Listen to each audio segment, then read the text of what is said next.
travail de scientifique du climat, j'adore lire. Et donc c'était vraiment un plaisir d'avoir l'occasion aussi de lire l'ensemble des nouvelles, et j'adore en particulier lire de la science-fiction. Donc ça nourrit aussi mon propre imaginaire. Et donc un immense merci de votre confiance et aussi de la qualité, la diversité des nouvelles qui ont été proposées à ce concours.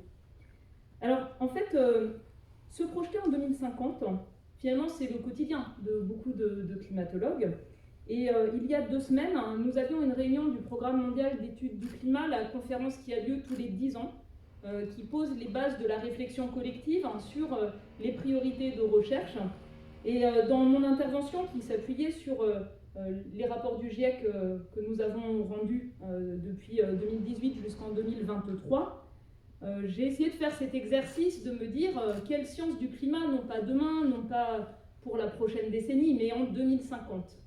Quelles sciences du climat, dans quel monde, pour qui, dans quel rapport de force, pour apporter quelles connaissances, notamment par rapport aux enjeux de systèmes d'alerte, de services climatiques, de gestion de risques.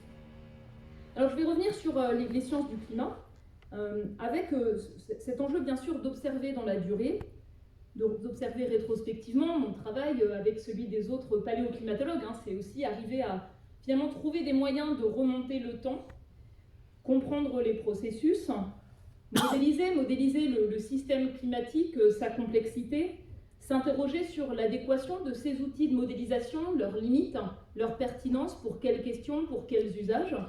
Et puis à partir d'un travail d'assimilation de données, la prévision, et à partir d'un travail de scénario, de trame narrative, socio-économique, des futurs très contrastés en fonction des choix de société, explorer la réponse du climat aux diverses influences humaines sur le climat résultant de ces choix en fait socio-économiques. Quelle utilisation des terres, quelle préservation des écosystèmes, quelles émissions de polluants à courte durée de vie, avec leurs effets sur le climat et la qualité de l'air, quelles émissions de gaz à effet de serre et leur effet sur l'évolution du climat global. Et quand on regarde dans le monde l'action pour le climat maintenant, quelques semaines avant la COP28 qui aura lieu donc aux Émirats arabes unis et qui sera présidée par le dirigeant d'une compagnie nationale pétrolière, force est de constater, sur la base de l'évaluation du 6e cycle du GIEC, qu'on a une action pour le climat qui monte en puissance, qu'on a de nombreux acteurs qui s'approprient ces connaissances, qui s'interrogent sur la manière de limiter les risques à venir, avec bien sûr 3 grands leviers d'action.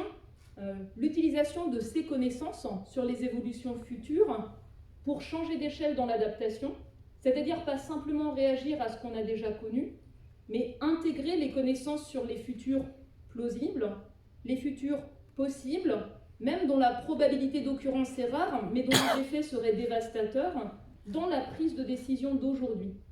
C'est aussi en fait intégrer cette vision de futur possible en construisant les conditions d'une décarbonation de nos sociétés, d'une réduction des émissions de gaz à effet de serre, et puis le financement bien sûr de cette action pour le climat.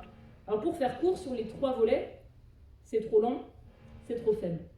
Donc aujourd'hui, ce qui est intéressant, c'est qu'on est parti sur la base des politiques publiques actuelles, sur déjà des milliards de tonnes d'émissions de gaz à effet de serre évitées chaque année. Il y a des choses qui fonctionnent, notamment les politiques d'innovation, les politiques d'efficacité énergétique, les politiques qui luttent contre la déforestation. Et on a vu récemment au Brésil à quel point ça fonctionne, ça peut être défait et refait assez rapidement. Et donc, par rapport à ces politiques publiques, finalement, les trajectoires de forte hausse d'émissions de gaz à effet de serre sont maintenant moins plausibles. Qu'est-ce que ça nous dit sur les futurs ? On est plutôt sur une trajectoire, probablement de pic au niveau de cette décennie et de baisse lente des émissions mondiales de gaz à effet de serre. Avec une telle trajectoire la plus plausible aujourd'hui, sur la base des engagements des différents pays, des politiques publiques en cours, ça veut dire notamment que le cumul des émissions de CO2, qui est le facteur dominant du réchauffement à venir, continue à augmenter relativement régulièrement. On a aussi des politiques publiques pour améliorer la qualité de l'air, en réduisant les rejets de particules de pollution. Elles portent leurs fruits, en Europe, en Amérique du Nord, en Chine, mais du coup on perd l'effet de masque des particules de pollution, qui est un facteur qui amplifie le réchauffement. Et sur la dernière décennie, on a eu le rythme le plus rapide de réchauffement observé depuis le début des mesures météorologiques directes. Et donc, qu'est-ce que ça nous dit? Ça nous dit qu'en fait, sur la base de ces politiques publiques actuellement mises en œuvre, vers 2030, on sera dans un monde 1,5 degré plus chaud, c'est-à-dire ça va arriver, c'est déjà arrivé à l'échelle d'un mois, ça va arriver à l'échelle d'une année, ça va arriver de plus en plus souvent, et quand ce sera une année sur deux, 1,5 degré de plus que le climat pré-industriel, on sera dans ce monde 1,5 degré plus chaud, ça va venir très vite. Et puis probablement, à ce rythme-là, on va atteindre un niveau de réchauffement planétaire de l'ordre de 2 degrés vers 2050.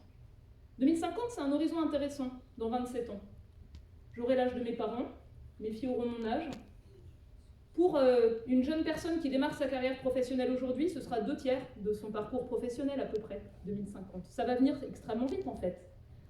Donc qu'est-ce que ça veut dire un monde à peu près 2 degrés plus chaud vers 2050? Donc ça veut dire l'échec de l'accord de Paris sur le climat. Ça veut dire en France 3 degrés de plus, c'est-à-dire que l'année record 2022, la plus chaude enregistrée, serait la norme. Donc l'enjeu, c'est caractériser le mieux possible quels seront les événements, les saisons, les années extraordinaires de 2050, ce qui est plausible, ce qui est possible, ce qui aurait le maximum d'impact, et en tenir compte dans la décision d'aujourd'hui pour s'y préparer. Et donc ce n'est pas de la science-fiction de se dire que, par exemple, il est critique que le gouvernement français construise une trame de référence pour l'adaptation ancrée dans la loi, qui s'appuie sur les connaissances scientifiques qui vont être produites, réactualisées, pour qu'ensuite on en tienne compte lorsqu'on rénove, lorsqu'on aménage, faire en sorte que tout ce qui est mis en place soit résilient selon sa durée de vie dans ce climat qui va continuer à changer. Différemment dans 2050, soyons optimistes. Beaucoup d'États ont pris des engagements à atteindre des émissions net zéro à horizon 2050, beaucoup d'entreprises, beaucoup d'investisseurs, des banques. Imaginons que ce soit le cas. Dans quel monde vivrions-nous un monde neutre en carbone en 2050? D'abord, bien sûr, dans les pays développés, plutôt, et puis un peu plus tard, dans les pays émergents et les pays en développement. Donc on aurait en fait des systèmes énergétiques neutres en carbone. On vivrait bien, mais avec beaucoup plus d'efficacité, beaucoup plus de sobriété. On aurait d'autres aspirations pour vivre bien, pour avoir une bonne réputation auprès de ses proches, auprès de sa famille, de ses amis. Et quand on parle de ce monde-là, en 2050, moi j'utilise le terme maîtrise de la demande, sobriété, mais d'autres générations utilisent le terme de sacrifice, des choses qu'on faisait, qu'on ne fera plus, et c'est exploré dans les nouvelles que nous avons lues. C'est exploré parfois à l'angle d'une forme de nostalgie, l'illusion qu'on puisse consommer toujours plus dans un monde fini, le fait de l'intégrer, le fait de transformer nos choix collectifs, nos pratiques, transformer notre système énergétique, beaucoup plus de renouvelables, beaucoup plus d'intermittence, une utilisation durable de la biomasse, besoin de connaissances en sciences du climat pour arriver à piloter ce système énergétique bas carbone, besoin d'informations sur l'évolution du climat dans ce monde de 2050 où on aurait réussi les transitions énergétiques globales, besoin d'informations pour la gestion durable des écosystèmes et de nouveaux écosystèmes. Pourquoi? Parce que l'accumulation de chaleur dans l'océan, elle ne va pas s'arrêter. Elle a une durée de vie de siècles. Donc on aura des transformations des écosystèmes marins, l'acidification de l'océan va se propager en profondeur. Le recul des glaciers va faire émerger de nouveaux écosystèmes qu'il faut préserver, comprendre, accompagner. Le déplacement des espèces, le déplacement des zones de culture va construire de nouveaux écosystèmes, gérés ou naturels, avec tous les enjeux d'accompagner les déplacements d'espèces et puis de réfléchir à la manière d'assurer finalement la protection de ces écosystèmes nouveaux transformés parce que le climat aura déjà changé. Et puis des écosystèmes qui vont continuer à se transformer parce qu'il y a des aspects irréversibles. Même si on a réussi à être à des émissions net zéro de CO2, même si on a stabilisé le réchauffement autour de 2050, les glaciers continueront à s'ajuster, la chaleur à se propager dans l'océan profond, le Groenland, l'Antarctique à s'ajuster. La montée du niveau de la mer, elle sera plus lente que dans d'autres cas, mais elle affectera les écosystèmes littoraux avec tout l'enjeu, bien sûr, de continuer à fournir des connaissances pour pouvoir renforcer tous les aspects de soutenabilité.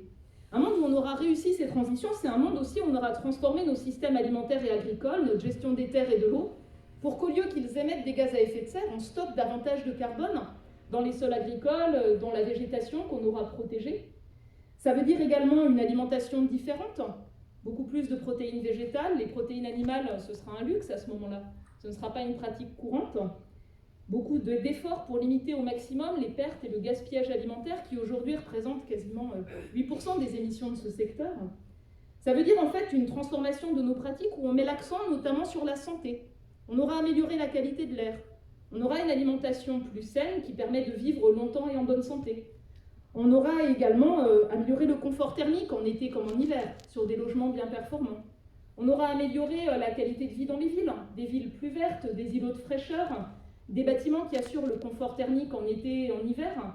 On vivra différemment, moins de bruit dans les villes, puisqu'on aura davantage de mobilité active, de transport en commun, une mobilité électrifiée, donc plus ces nuisances sonores qu'on a au quotidien.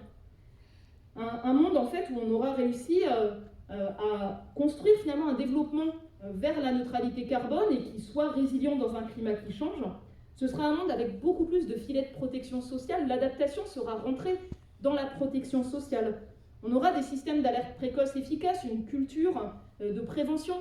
Les individus, les entreprises, les collectivités auront une réaction par anticipation le plus tôt possible pour limiter au maximum les impacts et reconstruire très vite, et chaque fois qu'on reconstruit en renforçant la résilience.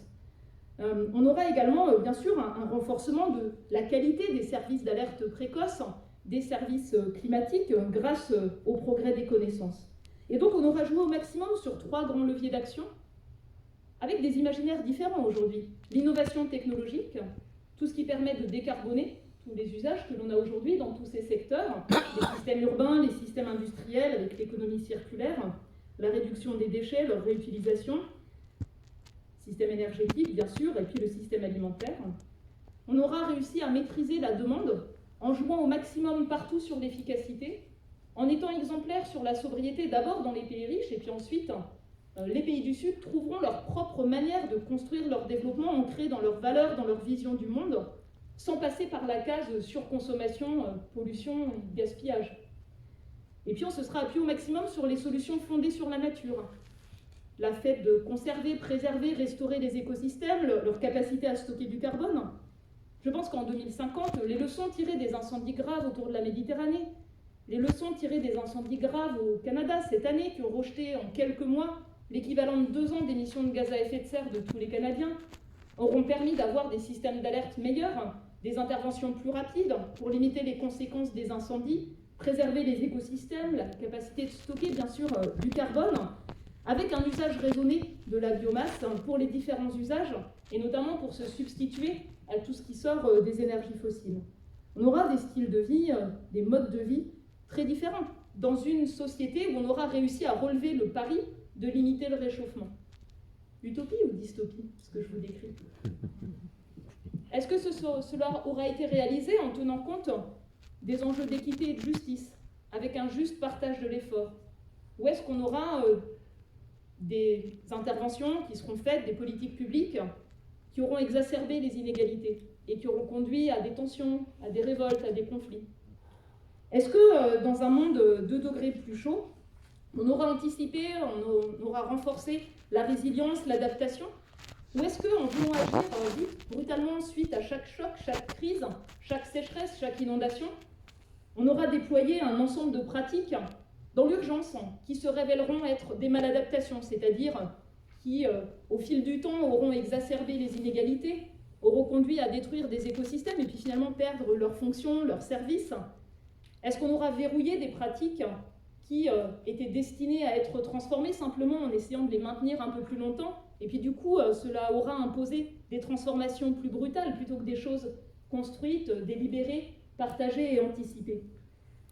On voit en fait qu'on est devant des enjeux considérables. Et en 2050, si l'on n'a pas engagé ces transformations de fond, si on a encore une utilisation importante des énergies fossiles, si on a des pratiques agricoles qui, au lieu de stocker du carbone, en rejettent, des pratiques agricoles particulièrement exposées d'ailleurs aux conséquences d'un climat qui change, si on a eu des modes de vie qui tirent vers le haut la consommation en énergie, en matériaux, en eau, en produits alimentaires, si on a exacerbé les pressions sur l'utilisation des terres, nos choix de développement, à l'inverse, peuvent démultiplier les conséquences d'un climat qui change, aggraver les risques pour la sécurité alimentaire, aggraver les risques pour ceux qui vivent dans les points chauds du réchauffement climatique, pour ceux qui sont les plus exposés, les plus vulnérables. Et comment on aura réagi par rapport à ça? Est-ce qu'on aura joué au maximum des déplacements qui font partie des stratégies d'adaptation? Ou est-ce qu'on aura créé des pièges de pauvreté, quand les gens sont tellement pauvres qu'ils ne peuvent plus partir d'endroits qui deviennent inhabitables? Et c'est entre maintenant et 2050, en fait, que vont se dérouler ces choix et nos interactions avec un climat qui va continuer à changer. Donc si on a encore des émissions de gaz à effet de serre importantes en 2050, si l'accumulation de chaleur dans le système climatique se poursuit, si la dérive du climat s'intensifie, on aura également acté une montée plus importante du niveau de la mer. Aujourd'hui, en fait, on pense qu'on a déjà acté 1 mètre à horizon 2300. Si on réduit massivement les émissions de gaz à effet de serre, si on limite au maximum l'ampleur du réchauffement, on va doubler en fait la montée du niveau de la mer par rapport à ce qui a déjà été observé ce siècle. Si on n'a pas de chance avec la réponse du climat ou si on émet beaucoup de gaz à effet de serre, on ne peut pas exclure 1 mètre à horizon 2100.